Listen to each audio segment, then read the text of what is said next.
जब से मैं होश संभाला तब से इनको जानते हैं।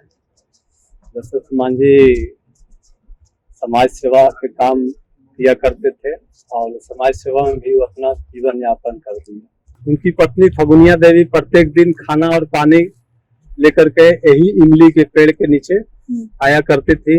मांझी जी आकर जंगल से लकड़ी लाते थे, यहीं पर खाना खा करके फिर लकड़ी लेकर के अपना बिक्री करने के लिए चले जाते। अच्छा, रोड नहीं बना था, पहाड़ ऊंचा था, पहाड़ के पार करके आते थी। बहुत संकीर्ण था, एकदम आने जाने का आने जाने का भी जगह नहीं था। एक दिन की कहानी है कि उनकी पत्नी फगुनिया देवी घड़ा में पानी और खाना लेकर के आ रही थी। घड़ा में खरोच लगा पत्थर के नुकीले से और घड़ा का पानी सारा गिर गया। इसके बाद में दशरथ मांझी बोले अपनी पत्नी फगुनिया देवी से कि तुम लकड़ी का बोझा लेकर के अपना घर जाओ और हम अपने मित्र के यहाँ जाते हैं। उनका मित्र एक लोहार मिस्त्री हुआ करते थे, उनके पास गए। पहले तो उन्होंने मतलब है कि अपना भोजन किए, उसके बाद में भोजन करने के बाद में मांझी जी बोले कि भैया हमको एगो छेनी और हथौड़ी दीजिए। छेनी हथौड़ी बहुत जिक्र करने के बाद में मिस्त्री जी उनको दे दिए और उसी दिन प्रतिज्ञा कर लिए थे कि जिस तरह से हमारी पत्नी को घड़ा का फोड़ डाला है उसी तरह से तुमको भी पहाड़ हो तो पहाड़ अपना जगह पर तुमको भी तोड़ डालेंगे। नमस्कार, आप देखना शुरू कर चुके हैं द क्लियर कट और मैं आपके साथ वंदना। अभी हम मौजूद हैं गया लोकसभा क्षेत्र में और यहाँ पर अगर आप आते हैं और गहलौर घाटी नहीं आते हैं तो फिर आप गया आधा अधूरा घूम कर ही वापस चले जाएंगे। यही गहलौर घाटी में हम घूम रहे थे, तभी हमें एक ऐसा व्यक्ति मिला जो दशरथ मांझी को सामने से देख चुका था, उनसे वो बातें भी कर चुका था और फिर वो काफी सारी कहानी भी सुना रहे थे। तो हमने सोचा कि वो कहानी आप तक भी पहुंचानी चाहिए और इसीलिए अभी हम जहां मौजूद हैं ये इमली का पेड़ है और ऐसा कहा जाता है कि इसी इमली के पेड़ के नीचे दशरथ मांझी की पत्नी फगुनिया बैठा करती थी, उनके लिए खाना लेकर आती थी और यहीं पर वो आते थे लकड़ी काट कर और बैठ कर खाना खाते थे। बहुत सारी कहानी है, उसी कहानी का जिक्र इस वीडियो में आपके साथ हम करेंगे। तो पहले तो आपको बहुत बहुत स्वागत है। क्या नाम है चाचा? मेरा नाम किशोरी शर्मा, मेरा घर आरोपुर है। मैं इनका दशरथ मांझी के जब से मैं होश संभाला तब से इनको जानते हैं। दशरथ मांझी समाज सेवा के काम किया करते थे और समाज सेवा में भी वो अपना जीवन यापन कर दिया। सामने से देखे थे आप दशरथ? बिल्कुल बिल्कुल मिले थे? बिल्कुल। दशरथ मांझी उनका मुख्य पेशा था, लकड़ी का कारोबार करते थे, उन्हीं से उनका परिवार का भरण पोषण हुआ करता था।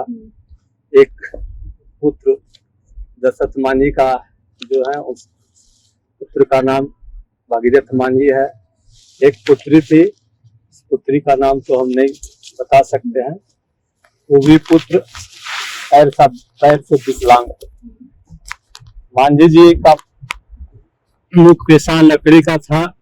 लकड़ी काटने के लिए प्रत्येक दिन उनका घर गहलौर हुआ करता था और पहाड़ से उस साइड आया करते थे।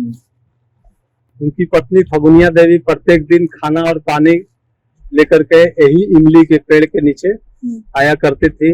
मांझी जी आकर जंगल से लकड़ी लाते थे, यहीं पर खाना खा करके फिर लकड़ी लेकर के अपना बिक्री करने के लिए चले जाते। अच्छा, रोड तो नहीं बना था तो उनकी पत्नी पहाड़ों पर चढ़ के आती थी? बिल्कुल सही बात है, हाँ।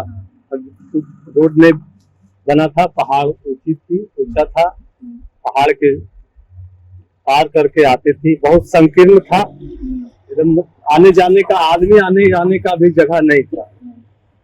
एक दिन की कहानी है कि उनकी पत्नी फगुनिया देवी घड़ा में पानी और खाना लेकर के आ रही थी। घड़ा में खरोच लगा पत्थर के नुकीले से और घड़ा का पानी सारा गिर गया।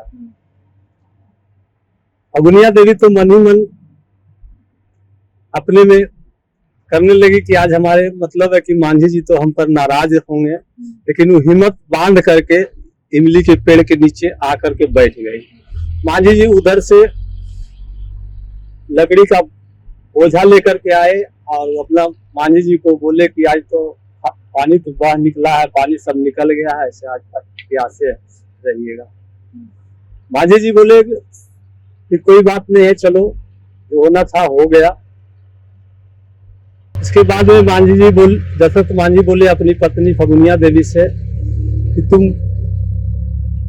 लकड़ी का बोझा लेकर के अपना घर जाओ और हम अपने मित्र के यहाँ जाते हैं। उनका मित्र एक लोहार मिस्त्री हुआ करते थे, उनके पास गए। पहले तो उन्होंने मतलब है कि अपना भोजन किए, उसके बाद में भोजन करने के बाद में मांझी जी बोले कि भैया हमको एगो छेनी और हथौड़ी दीजिए। छेनी हथौड़ी बहुत जिक्र करने के बाद में मिस्त्री जी उनको दे दिए और उसी दिन प्रतिज्ञा कर लिए थे कि जिस तरह से हमारी पत्नी को घड़ा का फोड़ डाला है उसी तरह से तुमको भी पहाड़ हो तो पहाड़ अपना जगह पर हमको तुमको भी तोड़ डालेंगे।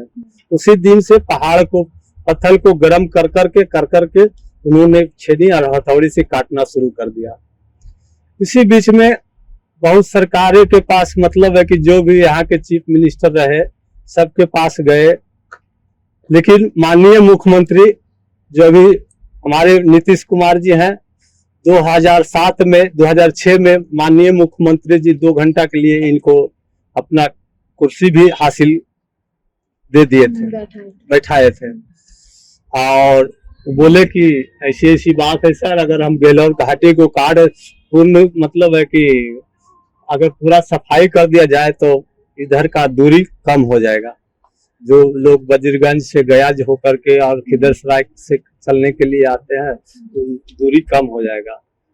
माननीय मुख्यमंत्री इनकी बात को सुन लिया और सुनने के बाद में वो अपना फंड से बेलौर घाटी को चौड़ीकरण करवाए और करीब 2 किलोमीटर जमीन मांझी जी को कथनानुसार आरोपुर के किसान लोगों ने अनुदान में दे दिया 30 फुट। इसके बाद में तो आप भी उन किसानों में शामिल थे?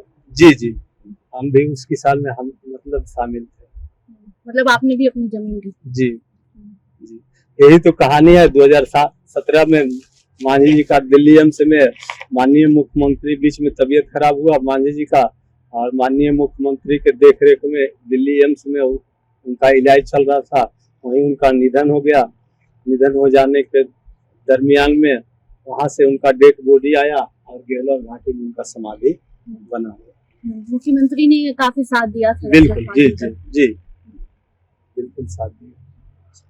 तो ये जो कहानी चलती है कि उनकी पत्नी मतलब गिर गई, घड़ा फूट गया, ये तो कहानी चलती है, लेकिन ये भी कहा जाता है कि जब घड़ा फूटा तो उसके बाद से वो सोच लिए थे कि पत्थर को हम काटेंगे, लेकिन उसी दौरान उनकी पत्नी की मृत्यु भी हो जाती है। उसके बाद और वो दिन रात एकदम पागल की तरह, लोग उनको पागल भी कहते थे, और 200 साल लगाकर इस पत्थर को काटे थे। तो ये कहानी में 22 साल लगाकर पत्थर को काटे थे। तो इस कहानी में कितनी सच्चाई है? एकदम परफेक्ट है। मतलब वो काटना शुरू किए थे उस दरमियान उनकी पत्नी का देहांत हो गया। हाँ, उसके बाद भी मतलब है कि देहांत हुआ। और उसके बाद में उनकी पत्नी का मृत्यु हो गई।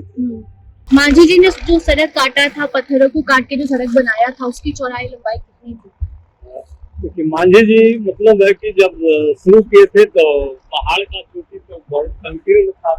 धीरे जब काटना शुरू किए उसके बाद में लोगों का आवागमन शुरू हो गया।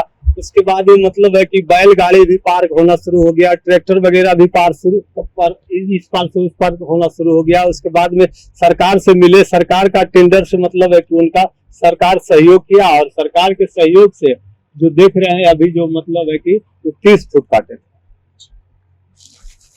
ये थी कहानी दशरथ मांझी की। दशरथ मांझी से ये चाचा मिल चुके थे।